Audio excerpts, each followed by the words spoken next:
George Natembeya, the governor for Trans Nzoia County, claims that President William Samoei Ruto has no votes, not even in his home area, which they call the bedroom. Therefore, has no votes for 2027. Hence, the idea that he's going to steal votes should come out of the president's mind, as for you even to be able to rig votes, you need to have at least a certain number. Well, is that the reality? Let us listen to George Natembeya. President akienda kwa wakale hapeleki maendeleo. Akienda Homa Bay anapeleka stadium, anapeleka hospitali, anapeleka kazi. Akienda Eldoret ama Magaricho anaenda kanisani za denominational prayers, kwenda kuachia pasta sadaka na wananchi wanaumia. Wote wako na sisi. Ile kura mnasema ya Ruto iko wapi? Hata kama ni kuiba kura lazima ukuwe nayo kwanza. Iko wapi hiyo kura? Hakuna formula, hata kwa Masai hakuna. Great. As George Natembeya claims, if that is the case, what is happening with the by-elections that we've seen so far? Somebody will be asking, if what George Natembeya says hold waters, why is it not that it's translated on the ground? We had just recently concluded by elections whereby UDA swap almost all the seats, and we know that is what President William Samoei Ruto is trying to bring forth. Well, remember when I was bringing in you about the issue of smartmatic voting kits, and I told you, yes, it is possible that they could be manipulated. Yes, they could be manipulated. And the just concluded elections might have just been a trailer, or how do we call something that you're trying to test to see if it's working, until you could see the united opposition was saying that how could the UDA brigade be so happy in a competition that they were competing against themselves. But in politics, I take nothing for chances. What if there was no rigging done? Because up to date, there's nobody who has gone to court to contest the results. There's no one who has gone to court to say that the votes were stolen. Set for what Edwin Sifuna, the SG for ODM and Senator for Nairobi, did say, that in Garbartula, in Isiolo, it was found that the number of voters exceeded the number of registered voters until those elections had to be halted. Well, that's a bone of contention. That aside, Natembeya is positioning himself so well. We could see him pulling crowds so nicely in terms of politics that is showing a great support within a certain region. We have the same happening to Edwin Sifuna from what we saw last time in Kitengela when the Linda Mwananchi Brigade stormed there and Kenyans showed them support. That is when Sifuna's star did shine so bright. Until date, it's still shining. Now, this is what I would analyze from my side.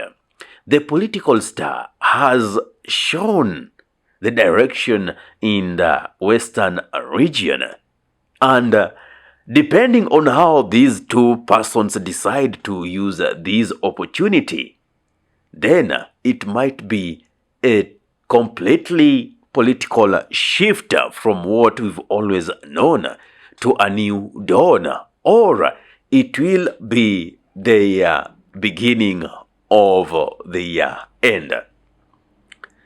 If they decide to work together, then trust me, that political star will shine even much brighter, and it will be time for the Mulembe nation to take up the lead. And if not, then it will take them some time again for them to realize such kind of leaders that they have.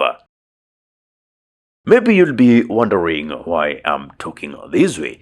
This is a cause of the fact that those who were presumed to be leaders of the Mulembe nation, that is Moses Masika Wetangula, the Speaker for the National Assembly, and also Musalia Mudavadi, they have since been neutralized. If you remember, Mudavadi's party was dissolved, and now they are part of UDA. As we speak, Musalia Mudavadi doesn't have a party. And I think the same suppression is going towards Moses Wetangula. Therefore, when these two were neutralized, there was need to have an alternative voice, a voice that will be speaking for the people, a voice that will be eliciting the grievances of the people of the Mulembe nation. And that voice came clearly. It was George Natembeya. And later on, another star shone over Edwin Sifuna. Well, depending on how they use it, it might be a new dawn in the politics of Mulembe, and it might be a total paradigm shift in the nation, as the leaders who were elected in 2022, trust me, most of them are not going for a second term. And these are the factors that have always been putting forth. Should the 14 million persons who were not eligible to vote back in 2022 and right now are eligible to vote take up IDs and register as voters and decide to go to the ballot to vote, then trust me, these leaders are not going to see Parliament again. Whether you are an MCA, whether you are a senator, whether you are a member of Parliament, especially members of Parliament, because remember, they are the ones responsible for passing of the 2024 finance bill that with that so youth going onto the streets and almost a revolution was taking place. Then the government got itself with state-sanctioned abductions, extrajudicial killing of innocent Kenyans who had nothing other than just flags and walking on the streets saying that they want the finance bill be rejected. Now, we had most of those MPs who signed that finance bill. Therefore, if these people decide to vote, they are not going to see the light of the day. That is why, even when Nima befalls some of these members of parliament, the first question on the internet is, what side was he while the 2024 finance bill was being voted? Did he or she vote yes or no? If he voted yes, then the people are like, okay, let him go. There is zero chills. Nobody's feeling anything for them. Aura for aura. Anyway, what's your take on this? Give me your thought, because if they don't vote, then the traditional voting pattern will not be interfered with. Everything will remain intact. And you know what that means? Very dangerous.